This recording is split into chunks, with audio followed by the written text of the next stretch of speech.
Señor Radha Saud Khan Sahab, Cónsul General de Pakistán, el señor Xavier Bosch, director de Migració, i els altres invitats que estan aquí, bona tarda i benvinguts.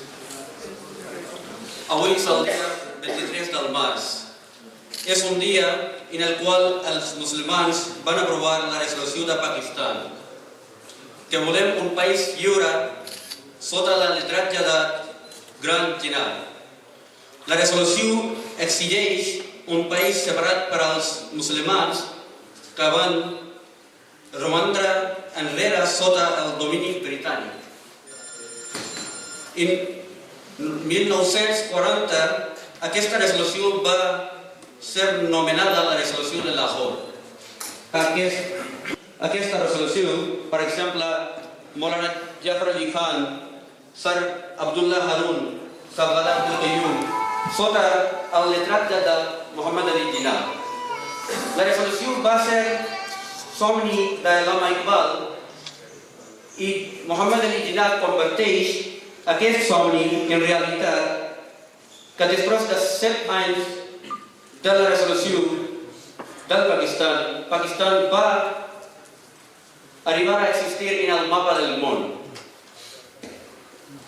Aquesta resolució ens recorda la determinació, dedicació i compromís mostrat pels musulmans sota la direcció de Gran Jinnah. És la nostra obligació recordar aquell dia que ens van donar país independent. Ens cal que recordem nostres herois i la seva lluita, contribució, coordinació, cooperació en aquesta perspectiva. Hem de recordar les nostres responsabilitats en nivell nacional com a nivell internacional per la solidaritat i l'estabilitat del poble del Pakistan. I hem de presentar la imatge del Pakistan com una nació responsable i determinada.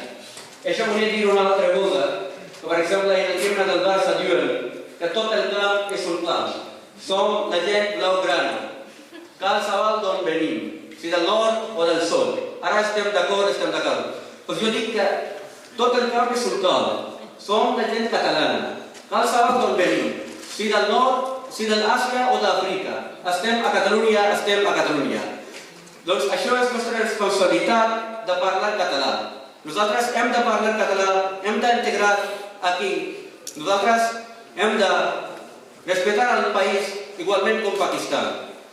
I al final de tot, jo també volia dir una cosa, que per exemple nosaltres també celebrarem els dies nacionals d'aquí, de Catalunya o d'Espanya. També celebrarem com dia de Pakistan.